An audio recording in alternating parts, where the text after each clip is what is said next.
हम अपनी प्रैक्टिस में देखते हैं आजकल पीसीओएस यानी कि पॉलीसिस्टिक ओवेरियन सिंड्रोम। बहुत सारे पुराने लोग इसको पीसीओडी भी बोलते हैं, क्योंकि पहले इसे पीसीओडी कहा जाता था। This is not a disease, this is a syndrome.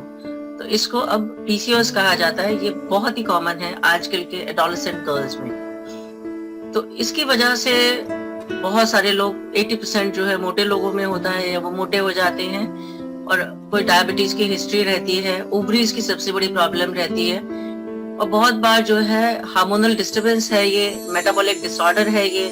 तो इसकी वजह से फेस के ऊपर मुहासे या एक्ने, जिनको पिंपल्स बोलते हैं, उसका आ जाना, या फेस के ऊपर बालों का ज्यादा हो जाना, बॉडी के ऊपर ज्यादा बालों का हो जाना, ये सब इसकी वजह से हो सकता है। पीरियड जो है बहुत इरेगुलर आते हैं, कम आते हैं, और उसमें 2-2, 3-3 महीने, किसी को 6-6 महीने भी नहीं आते हैं। तो एट टाइम्स फेस की प्रॉब्लम के लिए लोग डर्मेटोलॉजिस्ट पे जाते हैं, बट बेसिक प्रॉब्लम जो है वो ओवरीज और बाकी सारे हार्मोनल जो सिस्टम है उससे कनेक्टेड होती है। पहली चीज तो ये कि ये जो डिजीज है ये लाइफस्टाइल डिजीज है। आज से 30 साल पहले हम इतने पेशेंट्स नहीं देखते थे, इतने पेशेंट्स नहीं होते थे, क्योंकि लोग जो है एक्टिव लाइफस्टाइल जीते थे। इसके अंदर इस बीमारी को ठीक किया जा सकता है, इनफैक्ट कंट्रोल किया जा सकता है, जिसमें सबसे इम्पोर्टेंट चीज है एक्सरसाइज एंड डाइट कंट्रोल। क्योंकि जो 50% काम इस बीमारी के लिए करना है वो मरीज ने करना है, और 50% काम डॉक्टर का होता है दवाइयों का देना। तो अगर आप अपना 50% पूरे 100% के तरीके से देंगे तो इस बीमारी की एकदम कमी हो जाती है, और एट टाइम्स दवाइयां भी बंद कर देते हैं। दवाइयों की भी जरूरत नहीं रहती है अगर आप अपना लाइफस्टाइल और अपना ईटिंग हैबिट्स ठीक रखें तो।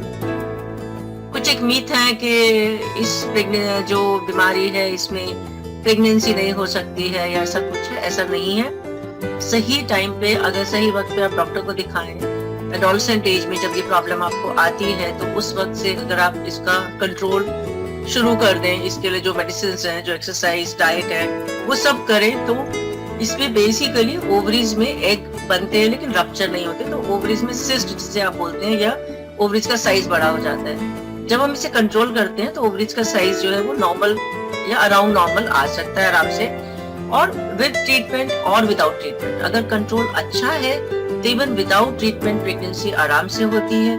अगर सिर्फ कंट्रोल्ड है लेकिन सिस्ट अभी भी बन रही है तो ट्रीटमेंट देना पड़ता है, लेकिन प्रेगनेंसी होने में दिक्कत नहीं आती है अगर ये डिजीज प्रॉपर्ली कंट्रोल्ड है। दूसरी चीज ये कि किसी को शादी के बाद पता चलता है कि उसको ये प्रॉब्लम है और ओवरीज बहुत बड़ी है, तो बहुत बार वो जिद करते हैं कि हमें अभी बच्चा चाहिए। लेकिन ये नहीं करना चाहिए, क्योंकि सबसे पहले आपने अपनी बॉडी को ठीक करना है, अपना मेटाबॉलिज्म ठीक करना है। डाइट, एक्सरसाइज और कुछ मेडिसिन दी जाती हैं जिससे कि इस बीमारी को पहले कंट्रोल किया जा सके। एक बार ये बीमारी कंट्रोल होती है तो उसके बाद में इलाज में कोई दिक्कत नहीं होती है, प्रेगनेंसी आराम से होती है। दूसरी चीज ये कि ये खाली मोटे लोगों को ही होता है, ऐसा नहीं है। 20% पेशेंट्स हमारे पास लीन पीसीओएस है, क्योंकि थोड़ा बहुत इसमें जेनेटिक एलिमेंट भी रहता है।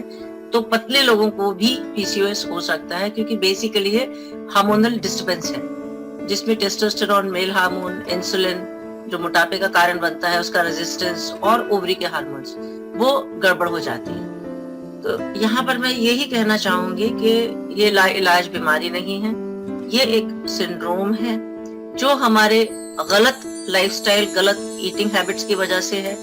अगर हम अपना लाइफस्टाइल और ईटिंग हैबिट्स ठीक कर लें तो उसके बाद इसके लिए इलाज में जो है बहुत आसानी होती है, और बहुत कम दवाइयों में इस चीज को हम कंट्रोल करके रख सकते हैं। क्योंकि अगर पीसीएस को कंट्रोल नहीं किया गया, समय से उसको नहीं देखा गया, तो लेटर ऑन लाइफ में 40-50 साल के बाद काफी सारी बीमारियां हैं जो उस पर्टिकुलर फीमेल को हो सकती हैं, जिसका पीसीएस बिल्कुल कंट्रोल नहीं था, उसने मेडिसिन नहीं लिया। जैसे कि डायबिटीज हो सकती है इन लोगों को यूट्राइन कैंसर हो सकता है, मेटाबॉलिक डिजीज जैसे ब्लड प्रेशर, हार्ट की प्रॉब्लम्स हो सकती हैं। तो इसलिए कभी भी अगर ऐसा कुछ भी आपको लगता है, पीरियड्स का प्रॉब्लम है, या बाल ज्यादा हैं, या मोटे एकदम बहुत ज्यादा हो गए हैं, तो गायनेकोलॉजिस्ट को मिलिए। अगर पीसीओएस डायग्नोज होता है तो उसका कंटिन्यूअस ट्रीटमेंट या कंटिन्यूअस अपना लाइफ मॉडिफिकेशन आप करें। Thank you.